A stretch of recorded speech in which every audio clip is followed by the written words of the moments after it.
The blood secret of the crown. Long before the night whispered Dracula's name, a crown in London carried secrets of blood. Centuries ago, in the dark heart of Europe, a prince ruled with iron and fear. His name was Vlad III of Wallachia, the man who would become legend, Dracula. To his enemies, he was a monster. To his people, a protector. His thirst for vengeance and his obsession with blood carved his name into history. And from his line, the legend spread across kingdoms through marriage and conquest, until one drop of that ancient blood found its way into the veins of the British crown. Generations passed, thrones rose and fell, and in the quiet halls of Buckingham Palace, some whisper that the blood of Vlad the Impaler still beats, faint but alive, within the veins of Queen Elizabeth II herself. She was known for her composure, her grace, her mystery. But behind the formality, myths began to grow.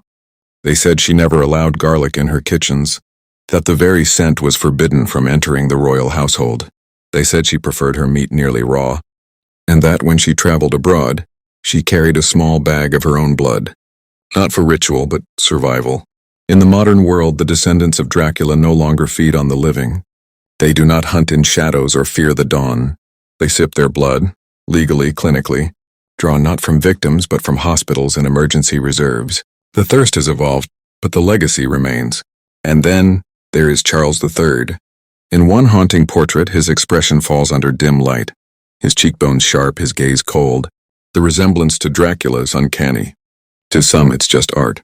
To others, a sign that the bloodline of the night still wears the crown by day. But the truth, as always, is simpler. Queen Elizabeth the King's distaste for garlic wasn't supernatural. It was etiquette. Garlic and onions leave a lingering scent, and the Queen, ever mindful of her guests, preferred freshness and decorum. The blood she carried during travels. A medical precaution, not a midnight ritual. And the portrait of King Charles III, just a play of shadow and artistry, not a glimpse of the undead. Legends thrive because they mix truth with imagination.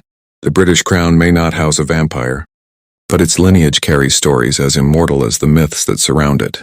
In the end, perhaps that is what makes history.